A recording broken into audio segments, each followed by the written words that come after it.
Educational creativity চ্যানেলে সকলকে স্বাগত। গুরুত্বপূর্ণ একটি তথ্য আপনাদেরকে দেব।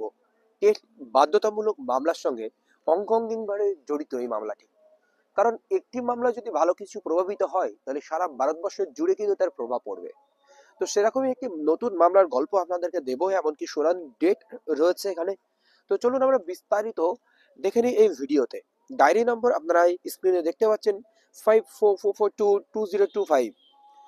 শিক্ষা মহাসংঘ ভার্সেস ইউনিয়ন অফ ইন্ডিয়া। এটি একটি মহারাষ্ট্রের মামলা। এই ধরনের একাধিক মামলা অখিল ভারত শিক্ষা সংগঠনও করেছিলেন। তো ডায়েরি নম্বর আমরা দেখতে পাচ্ছেন এবং 20/9/2025 এই মামলাটি কিন্তু ফাইল হয়েছিল 2:19 দুপুর 2:19। এটা কিন্তু পিল রিড করা হচ্ছে সুপ্রিম কোর্টে। একটি জনস্বার্থ মামলা। কারণ এখানে সেই জনস্বার্থ মামলার এখানে আপনারা কি বিষয় ছিল গতদিন একটি দেখেছিলেন, ইউপির একটি মামলা। তো এটা শিক্ষা মহাসংঘ ওনারা করেছেন। WBC 0122 এখানে নাম্বারও পড়ে গেছে, কেস নাম্বারও পড়ে গেছে। রেজিস্ট্রেশন হয়েছে 19/11/2025। 19/11/2025 রেজিস্ট্রেশন হয়েছে। খুব তাড়াতাড়ি ডেট পাওয়ার কথা ছিল। তো এই মামলার ডেটও চলে এলো। সিএনআর নাম্বার এখানে দেখা যাচ্ছে। দেখুন, প্রেজেন্ট অ্যান্ড লাস্ট লিস্টেড বলে কিছু তথ্য এখনো না আসলেও যে একটা টেন্টেটিভ ডেট, সেই টেন্টেটিভ ডেট কিন্তু চলে এসেছে।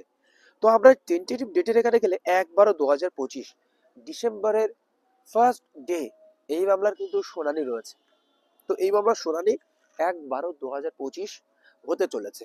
টেন্টেটিভ ডেট যখন ফাইনাল ডেট বা কজ লিস্ট চলে আসবে আমরা কিন্তু প্রেজেন্ট এবং লাস্ট লিস্টেড আমরা দেখতে পাবো। তো এই হচ্ছে এই মামলার মূলত বিষয়। এইবার আমরা এই যে মামলার ক্যাটাগরিটা এখানে আসলে ক্যাটাগরি আসলে আপনারা দেখতে পাবেন রাইট টু এডুকেশন কথা ওই স্টেজের মামলা বা এডুকেশন বা নিয়োগ সংক্রান্ত বিষয়গুলো এখানে কিন্তু উঠে আসবে। এবার দেখুন, পিটিশনার শিক্ষা মহাসংঘ। এবার হচ্ছে রেসপন্ডেন্ট কারা কারা রয়েছে।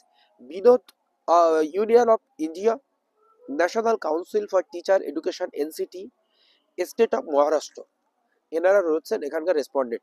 তাহলে এটি মহারাষ্ট্রের মামলা বোঝাই যাচ্ছে, কারণ মহারাষ্ট্র সরকারকে রেসপন্ডেন্ট করা হয়েছে। আর এনসিটি কে করা হয়েছে কারণ এনসিটি যে রুলস অ্যান্ড রেগুলেশন রয়েছে যে ফ্রেম করেছে টেটের জন্য, তাহলে এনসিটি সেটার জন্য দায়বদ্ধ।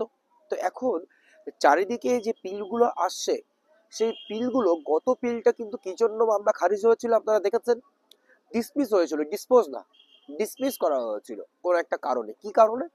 ডিলে অফ কন্ডোনেশন, ডিলের জন্য মামলা কিন্তু ডিসপোজ হয়ে যায়। দুটি ডিফারেন্স আছে বিটুইন ডিসপোজ অ্যান্ড ডিসমিসড, দুটির মধ্যে একটা আকাশ পাতাল ডিফারেন্স রয়েছে। ডিসমিস মানে কোন একটা কারণের জন্য ডিফল্ট রয়েছে মামলা, তার জন্য। আর ডিসপোজ মানে মামলাটি খারিজ করে দেওয়া হচ্ছে, এর কোনো গ্রাউন্ড নেই, এই ইত্যাদি ইত্যাদি।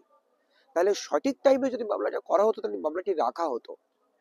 তো হচ্ছে এই মামলার মূল প্রেক্ষাপট বা মূল বিষয়। তো গতদিন আপনারা দেখেছেন মামলার বিষয়টি, বিচারপতিরা চাইলেন ট্যাগ করাতে পারতেন, কিন্তু এই ধরনের মামলাগুলো মূলত এই জনস্বার্থ মামলাগুলো ওই মামলার সঙ্গে ট্যাগ হয় না। কারণ একাধিক মামলা ওখানে ট্যাগ হয়ে আছে। পাঞ্জাব ইসাত ও তালিমের যে মামলা রিভিউ এর সঙ্গে ত্রিপুরার একটি মামলা বা কোনো একটা স্টেটের মামলা কিন্তু ট্যাগ হয়ে রয়েছে। তো বিষয়টা দেখুন। তো এই হচ্ছে, আর গুরুত্বপূর্ণ তথ্য এখানে উঠে আসেনি। যেহেতু কোনো এটা হচ্ছে যেহেতু জনস্বার্থ মামলা কোন অর্ডারের পরিপ্রেক্ষিতে সেই মামলাটি হয়েছে সেগুলো জানা যায় না। তাহলে এই টেট থেকে বাঁচার একমাত্র এখন উপায় রয়েছে, সেটি হলো লেজিসলেটিভের লোকসভায় সেখানে আইন তৈরি করে, লোকসভা বিধানসভায় আইন তৈরি করে একটি গেজেট তৈরি করা, নতুন করে সংশোধন করা।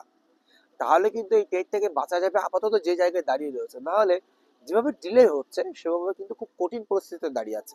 এবার বিষয়টা দেখুন, যেহেতু নতুন জাস্টিস এখন এসেছেন সূর্যকান্ত মিশ্র, তার আগে যে জাস্টিস ছিলেন জাস্টিস গাভাই, উনি রিটায়ার করে যাচ্ছেন এবং উনি এই সমস্ত মামলাগুলো শুনতে চাননি, জটিল মামলাগুলো। তো নিউ জাস্টিস এসেছেন, এই রিভিউগুলো খুব তাড়াতাড়ি শুনানির জন্য কিন্তু লিস্টেড হবে। এই হচ্ছে এই মামলা সংক্রান্ত আপডেট। পরবর্তী আপডেট আসলে অবশ্যই আপনাদের জন্য বলা হবে। কিন্তু আরেকটি কিন্তু আমি কথা আপনাদেরকে বলবো, আপনারা এই সময় বসে থাকবেন না। অবশ্যই আপনারা একটু একটু করে পড়াশোনা করুন, কারণ পড়াশোনাগুলো করলে তো আর ক্ষতি হবে না। কারণ চারিদিকে যা অবস্থা দেখা যাচ্ছে, বিভিন্ন রিভিউ গুলো খারিজ হচ্ছে বা যে বিভিন্ন রিট গুলো খারিজ হচ্ছে, বিভিন্ন জনস্বার্থ মামলাগুলো খারিজ হচ্ছে, মামলাগুলো জাস্টিস দীপঙ্কর দত্ত উনি কিন্তু নিজের জায়গায় রয়েছেন, তার জন্য কিন্তু মামলাগুলো সব রিলিজ করে দিয়েছেন। তো বিষয়টি হচ্ছে এই জায়গায় দাঁড়িয়ে। ধন্যবাদ।